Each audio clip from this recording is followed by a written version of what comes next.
What you are about to see is the original foundational EFT course, which has been left largely untouched because it has been such a highly effective teaching tool for professionals and lay people alike. I am, however, going to augment those original videos by appearing from time to time in this studio setting to add certain emphasis to things that will help you out, as well as to add some refinements that we've learned over time. Unlike conventional methods where we're taught and conditioned to learn that you need a specific remedy for a specific ailment, for example, you need Tylenol for a headache or Prozac for depression, etc. EFT, by contrast, uses the very same procedure for everything. By everything, I mean just about every physical and emotional ailment known to mankind. Now, what does vary, however, is the approach that you use. Sometimes, for example, maybe somebody has a headache and you apply EFT and the headache vanishes. That happens with great regularity. And so the job is done, great. Other times, you may apply EFT for that headache and nothing happens. You hit a wall. That does not mean that EFT didn't work, even though it appears that way. What that really means is you need to back up and use a different approach. You need to find core issues. You need to find something else that is in the way here. For example, I have cases, had people with headaches that didn't budge with EFT that I found had anger issues or other emotional issues. Maybe it was anger at a spouse or anger at something in the workplace or something like that. And we would deal with that anger. And once we resolve that with EFT, then the headache just vanishes. Okay? So that we use a different approach in it. So approaches are very important, and that's why in these videotapes we show you so many people, both from the audio tapes and the videotapes, over and over and over again. We use approaches to get to all these. So I show you as many approaches as we can, both on the EFT course as well as all of our other tape sets that you might want to investigate beyond this course. We're showing you approaches. So that's what's really important to do. Now, see, what some people do, I found over time, is they make a mistake in the way they approach this.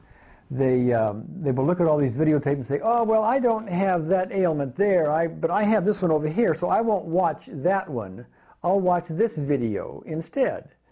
The idea being, I don't have that problem, therefore nothing there is going to help me. See, what we're showing you here is approaches. So if, for example, you were not in the Vietnam War, you may say to yourself, well, that tape on the Vietnam veterans might be a good one, but I wasn't in the war, therefore it doesn't apply to me. That's not so. The approaches we use with our Vietnam veterans are just as useful for people with not just war trauma, but rape trauma, for example, or accident trauma, or grief. It's useful sometimes for phobias and all kinds of other ailments people that may have. So what we're teaching you here is approaches. And so that's what you need to study here. Look at all the different approaches, and that's where you're going to start getting the art of delivery and the more creativity, and that's where you're going to be able to take this whole process towards mastery. Please note that even though there are many hours of instructions on the audios and videos that are included with the EFT course, you can get started right away. You need only read the EFT manual, which, by the way, you need to read before you see any of these videos. But you read the EFT manual and watch this first video, and you'll have enough skills under your belt to be able to apply EFT effectively, albeit in a beginner's way, to yourself, friends, clients, and so on. All the rest of the videos and the audios in this EFT course, as well as the videos in our other EFT training courses, are designed to give you refinements to the process and improve your results. Now, there are two other things I recommend that you do prior to seeing these videos. One of those is to go to our website and download the frequently asked questions section there and study that, print it out, understand what's in there. The other is to go to our website and download the tutorial, print it out, study it, and so on. Once you have studied those items, you'll be given a certain perspective that will allow you to get even more out of the videos you're about to see.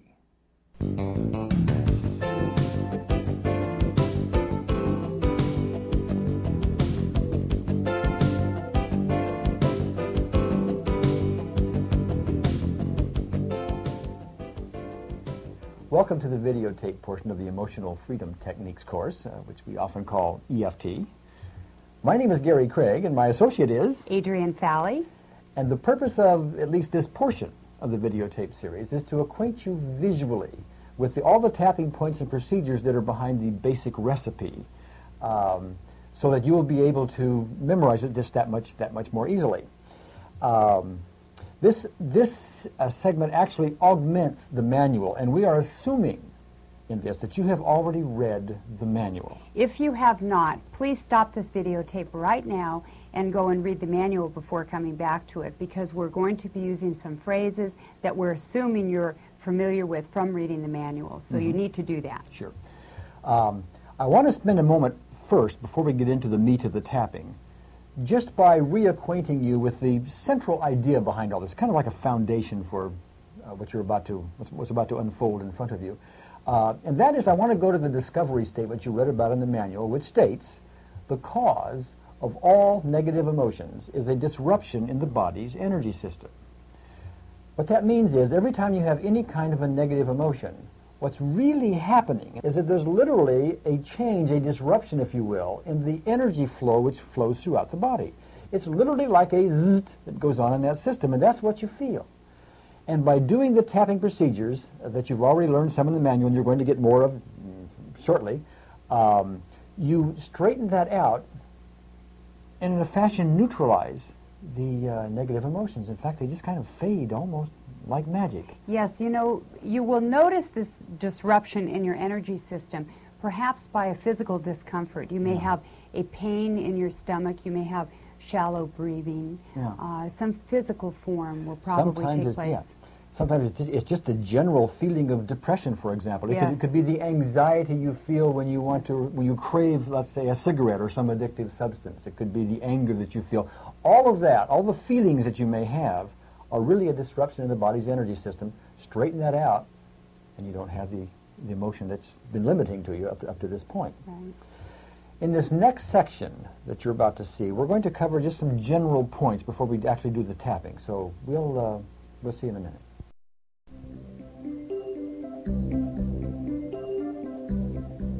Okay, in this section we're going to cover some general points about the tapping process itself. You might have some questions about it, for example, like which hand do you use, etc. Which hand do you use? All right, we'll start off by, I'm going to suggest you use your dominant hand.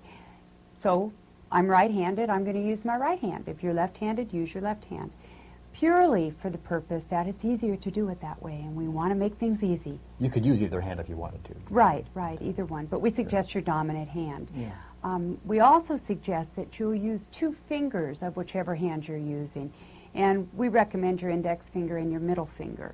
And the reason we say 2 fingers is because you can cover a larger area when you're tapping. Yeah, instead of, like, just a fairly precise point right here, if you just tap with 1 finger like that, you know, you're probably going to hit it. But if you tap with 2 fingers, you just simply cover a little bigger place. Right. And I think it's probably easy to, or appropriate to mention here, that you'll never need to tap, roughly 7 times every time you do this. Like you would tap 7 times here, approximately 7 times here, 7 times here, and so on it goes. And the reason for that is 7 times is usually enough tapping, you know, to get the energy meridian that addresses straightened out. In the process, as you know, you'll be using a reminder phrase. Right. And that reminder phrase can somehow detract from your ability to count. So I want to point out to you, it's not critical that you tap exactly 7 times. You'll be doing something like this. Let's say you're working on a traumatic memory, and you'd be saying like, this accident. And it's kind of hard to actually count 7 times every time. So get this sense as you do this, and it's easy to do, but you're doing about 7 times. If you only tap 5 times, that's okay. If you tap 8 or 9 or 11 times, you know, that's okay as well. It's a very forgiving process. You just want to get an idea of about 7 times, and that does it. And you can tap on either side of your body. You can go down the right side or the left side, or you can skip around. A lot of times when we're tapping, I'll be tapping on my eyebrow. I'll go over here under my eye. I might use under the arm this way. So you can skip around your body. Do it whatever is most comfortable for you. Sure. To just expand on that, quite often when I do it, I will, since I'm right-handed, use my right hand. I'll do the right side, here above my face, and then this is kind of under the, there's only one side to that. That's right. Here. But then I'll do the right collarbone, but then I'll reach clear over here and do the other side of my body. I could do this side if I wanted to, and then I'm on my left hand. So it doesn't really matter which side you're using. You just want to make sure you use the point on the particular, whatever side you choose, but the particular point on that side that is important. Let me also mention that you can tap on both sides of the body simultaneously if you wish, and if you have both hands free. Doesn't really hurt anything, and in some cases it might be a little more thorough. And that's kind of it for the kind of foundation, or the kind of general ideas you need to know about the tapping process. Next we're going to take the basic recipe and we're going to separate into its basic parts and treat them one at a time. And the next one's coming up. Good. Let's go. Now we're going to develop for you the first part of the basic recipe, which is known as the setup. And that, as you may recall, is a way to take care of any interfering blockages that may be in the energy system that have to be taken care of and gotten out of the way before the rest of the basic recipe is allowed to work. And basically there's a concept behind it which I want to develop first, and there's really two parts to that. One part is you either rub a sore spot or you tap what we call the karate chop, and I'll discuss those in a minute. But along with those is an important concept because there's an affirmation that is necessary to say. And the affirmation we're going to suggest you use goes as follows. Even though I have this blank, whatever it is, which could be this craving for this cigarette or this fear of whatever, I deeply and completely accept myself. Now, you do that while you either rub the sore spot or do the karate chop spot. But there, you will notice when you hear the audio tapes and see other portions of the videotapes that we don't always use exactly those words. And Adrienne, I think, has some other things that she uses she'll share with you, but I want to mention first to you, if I can, the concept of it. What you're really doing with this affirmation is you are acknowledging verbally the fact that this problem, whatever it is, exists, and you're accepting yourself for it. And that has the effect of taking these interfering blockages, which sometimes are in the way, and dissolving them. But there are other ways to say it, yes, which uses the same concept. So right. What else do we use? Same concept. However, you'll hear some verbiage that is, I deeply and profoundly accept myself, even though I have this problem. Yes. I love and accept myself and forgive myself, even though I have this challenge. So that's just some examples. You can say it many different ways. Sometimes we'll just say, I accept myself, even though I have this problem. Yes. So and all of those have the same concept behind them. Right. And that is we are acknowledging a problem and accepting ourselves even though we have it. We found in some cases that some people have a difficult time saying accept themselves. They resist saying that. Sometimes even get tears over it. In a case like that, two possibilities.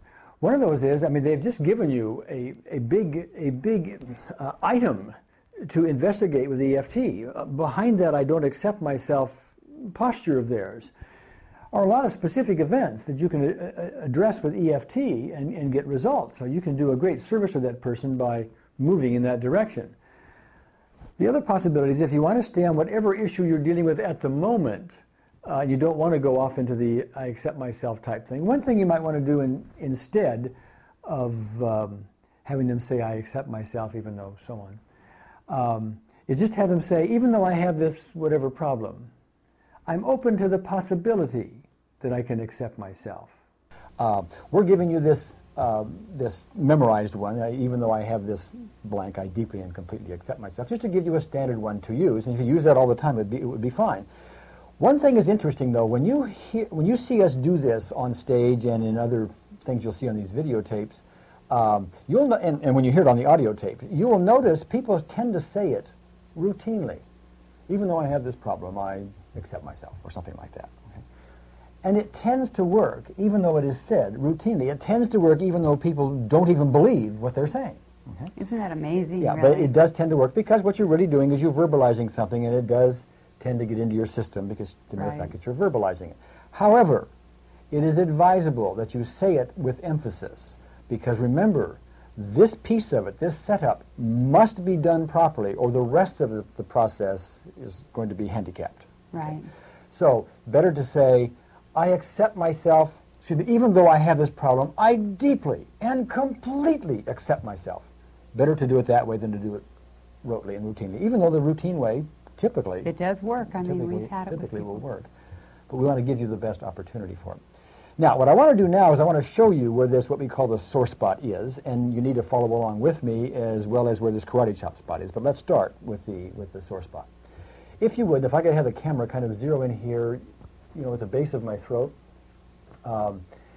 If you will take the forefinger of, in my case, my dominant hand, my right hand, and place it at the base of your throat, about where a man would knot his tie, and poke in there a bit, you'll find it's kind of a soft spot in there. And you're also, if you'll notice, right at the top of your breastbone, there's kind of a U right there. So just kind of feel that, if you would. And from there, once you've located that spot, go down about 3 inches. And now you can go to your right or left from there, but I'm going to go to my left, because I'm used to doing it that way. Go over to my left about 3 inches. Okay, and now I'm in the upper left-hand portion of my chest. Now, within about a 2-inch radius of that spot, I'm going to start poking in until I find it, there it is, a sore spot. And the reason it's sore is this is lymphatic congestion that occurs. And when you rub that, it sort of breaks that up, and it is a little bit sore. And so what you need to do is locate that, and you rub that while you give this affirmation. Even though I have this blank, this craving for a cigarette, this fear, this whatever, I deeply and completely accept myself. And you do that 3 times. Repeat it, repeat it, and repeat it. So that's one way to do it. Find that sore spot, and repeat the affirmation 3 times. The other way to do it, which is not quite as effective, but it doesn't hurt, and it's much easier to teach on stage, is to tap what we call the karate chop point. Now I'll show you where that is. It is that part of your either hand, I'm using my non-dominant hand, my left hand in this case, which is between the top of your wrist and the base of your baby finger. It's that fleshy spot right there that you would do a karate chop with if you were to do a karate chop. And take 2 fingers of the other hand, and we just tap there continuously while we say, even though I have this blank, I deeply and completely accept myself. Even though I have this, I deeply and completely accept myself. Even though I have this problem, I deeply and completely accept myself. Gary, I'd like to point out Sure. here that the reason that you would perhaps use this instead of this is if you had some physical limitation That's here. right. If you had an injury to your shoulder or the chest area where you might cause some harm by pressing on it, then you definitely do need to use this one. And this has been very effective using the karate chop point. It's almost as good. The one using the sore spot is a little more effective. It lasts a little bit longer sometimes, but it's not a major big deal. It's just preferable. And especially if you're going to help someone else with something, you might be able to teach them this a little faster than you do that. But our recommendation is, and the way we're teaching this course, is to rub the sore spot, even though you'll see us do it other ways as you see the audio tapes and videotapes as we go Good. through. But I think that takes care of for the setup. Yeah. You know, and we're now ready for the sequence, and we'll see you in a moment. Good.